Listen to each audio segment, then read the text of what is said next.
In 1945, Allied forces advancing through Germany discovered something extraordinary in a bombed-out Luftwaffe command center. Buried among classified intelligence reports, tactical maps, and desperate orders, they found a document that would remain hidden for decades. It was a tactical advisory, marked urgent, distributed to German fighter squadrons across the Western Front. The annotation read, "Avoid engagement with red-tailed fighters when possible. Pilots demonstrate supernatural skill and discipline." The German commanders who wrote this didn't know they weren't dealing with supernatural beings. They were facing Black American men. Men who weren't supposed to exist. Men their own country had declared biologically incapable of flying. Men who became so legendary that their enemies feared them more than their allies trusted them. This is their story. To understand what made these pilots so extraordinary, you have to understand the America they came from. The year is 1941. The nation stands on the brink of war, mobilizing millions, building the greatest military machine the world has ever seen. But within its own borders, a different kind of war rages. Jim Crow laws strangle the South. Lynchings are common, often public, rarely prosecuted. Black Americans are systematically excluded from every corridor of power, every path to dignity, every opportunity for advancement. This isn't just custom. This is law. This is science. This is the established order of things. The United States military is completely segregated. Black men can serve, yes, but only in the most menial roles. Cooks, porters, stevedores, laborers. The dangerous work without the glory. The sacrifice without the honor. And the Army Air Corps, the most prestigious branch of the military, the realm of officers and gentlemen, of high technology and higher glory, had never trained a single black pilot. Not one. Not ever. This wasn't an oversight. It was policy, backed by what the military considered ironclad science. In 1925, the Army War College published a study that became official doctrine. It declared, in clinical language dressed up as objective research, that black people were mentally inferior, physically unsuited to modern warfare, incapable of operating complex machinery, and fundamentally lacking in courage under fire. This wasn't just the opinion of a few racist officers. This was institutional truth. It was taught at West Point. It was cited in policy documents. It was the bedrock assumption upon which the entire military structure was built. Black men could dig ditches and peel potatoes, but fly a fighter plane? Absurd. Impossible. Against nature itself. When war came, black men volunteered by the thousands, eager to prove themselves, to serve their country despite everything their country had done to them. And they were turned away. Rejected. Told to know their place. But pressure was building. Civil rights activists refused to be silent. Black newspapers like the Pittsburgh Courier launched the WWII campaign. Victory against fascism abroad. Victory against racism at home. Eleanor Roosevelt, the First Lady, personally championed the cause, even taking a flight with a black pilot to prove a point. The military establishment, backed into a corner by public pressure and political necessity, finally relented. But they relented in the most cynical way possible. They would create an experiment, a segregated training program for black pilots, established in the most remote, most hostile location they could find.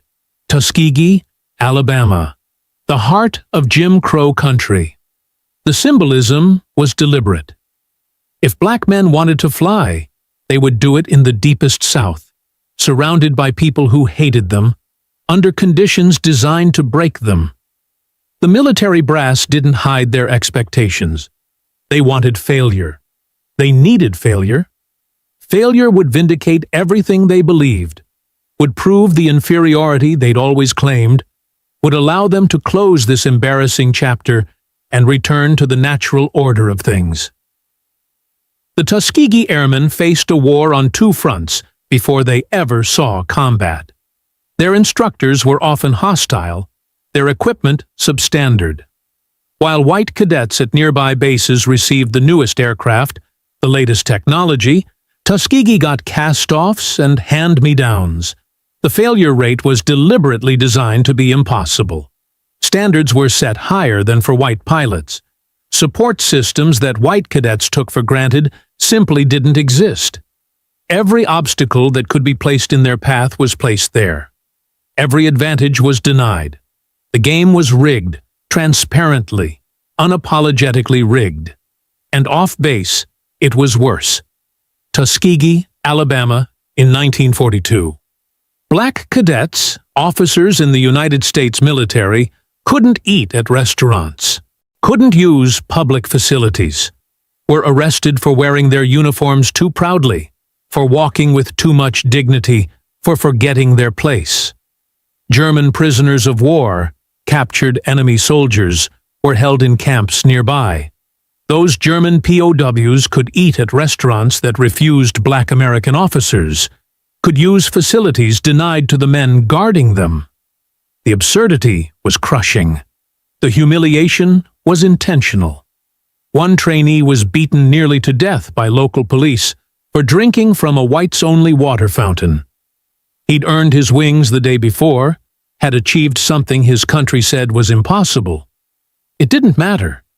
He was still just another black man who'd forgotten his place. But something remarkable happened. They didn't break. The cadets, facing impossible odds and systematic oppression, didn't fail. They succeeded. They excelled. They graduated.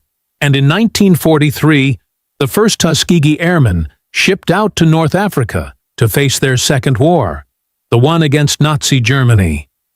The military, still skeptical, still waiting for vindication, assigned them outdated P-40 Warhawks and sent them on ground attack missions, the most dangerous, lowest prestige assignments available. This was the aerial equivalent of digging ditches. White bomber crews literally requested not to have black escorts. They didn't trust them. They would rather risk German fighters than fly with men they considered inferior. The military establishment watched and waited for the catastrophe that would prove them right. It never came. Instead, something else happened. The black pilots didn't just survive. They thrived. In North Africa, they flew hundreds of missions with minimal losses. In Italy, they destroyed enemy installations, supply trains, ships. Their kill rates climbed. Their reputation, at least among those who flew with them, began to shift. And then, in 1944, they transitioned to P-51 Mustangs, the legendary long-range fighters, the most advanced aircraft in the American arsenal. Their tails were painted distinctive red for identification, and they received a new assignment: escort bombing missions deep into the heart of Germany.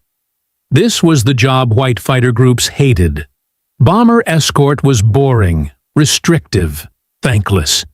You couldn't break formation to chase German fighters and rack up personal kills. You couldn't pursue glory. You had to stay with the bombers, match their slow speed, protect them, sacrifice your own opportunities for advancement to keep other men alive. It didn't make you an ace. It didn't get your picture in the papers. It was noble, necessary work that offered no reward beyond knowing you'd done your job. But the Tuskegee Airmen approached it differently. While other fighter groups would spot German planes, break formation, and chase kills, leaving the bombers vulnerable, the Red Tails stayed. They held formation. They created an impenetrable shield around the aircraft they were assigned to protect. They made a promise to every bomber crew: stick with us, and we'll bring you home. And white bomber crews, the same ones who had refused them months earlier, who had demanded white escorts, who had bought into every racist lie about black inferiority, began requesting them by name, because something impossible was happening. The Red Tails were building a record no other fighter group could match. Let me tell you about Lee Archer. 4 confirmed kills, though he should have had 5, but we'll get to that injustice later. Archer's legend was built on a single mission over Austria. His squadron encountered 12 German Bf-109s, experienced Luftwaffe pilots in excellent aircraft. The math was simple and brutal. Outnumbered 3-1. Most pilots would have called for support, would have tried to evade, would have focused on survival. Archer dove straight into the formation alone, scattering them, downing 2 in a furious engagement that lasted less than 3 minutes. The bombers he was protecting didn't lose a single plane. After the war, captured German pilots reported that they had been given orders to avoid the red-tailed fighters when possible. They were, in the words of Luftwaffe tactical reports, too aggressive, too skilled, too disciplined. The men who were supposedly incapable of courage were now too dangerous to engage. Charles McGee flew 409 combat missions across 3 wars. Read that number again. 409. In World War II alone, he flew 136 missions. McGee once flew through anti-aircraft fire so intense that it shredded his wings, turned his aircraft into barely controllable scrap metal, and still he limped that plane 200 miles back to base, refusing to bail out, refusing to abandon his aircraft, because pilots and planes were both precious resources. A German pilot who defected after the war told Allied interrogators that he'd once witnessed a red-tailed Mustang dancing through flak that should have been impossible to survive, moving like the pilot could see the future. That was McGee. The man who wasn't supposed to be capable of operating complex machinery was performing miracles in the sky. March 24, 1945. Berlin. Roscoe Brown's squadron engaged the Luftwaffe's newest terror weapon, the Messerschmitt Me 262, the world's first operational jet fighter. This aircraft was faster than anything else in the sky, a glimpse of the future, nearly untouchable by conventional fighters. German pilots called it their wonder weapon, their salvation. Roscoe Brown shot one down. The first American pilot to destroy a German jet in combat was a black man from Washington, D.C., a man who had been told by his own government that he was biologically incapable of flying, that his race made him fundamentally unsuited to aerial combat. He proved them wrong at 600 miles per hour over the capital of the Third Reich. July 18, 1944.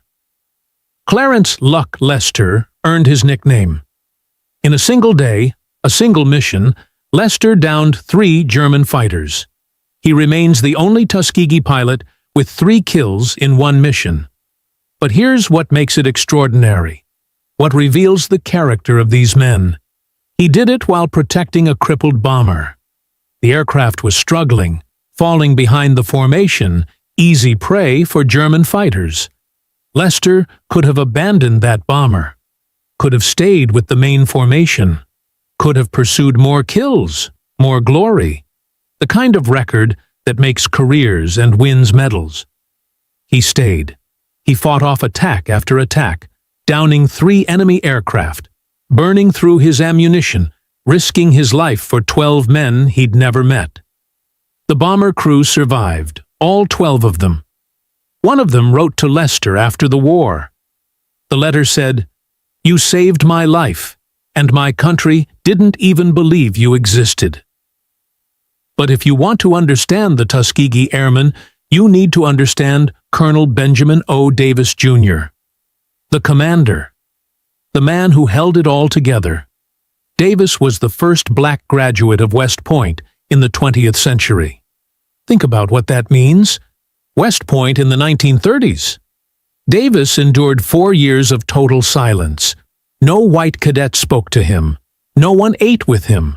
No one acknowledged his existence. This wasn't bullying. This was official policy, a tradition called silencing, reserved for cadets the institution wanted to break, wanted to force out. 4 years of complete social isolation, a psychological torture designed to destroy him.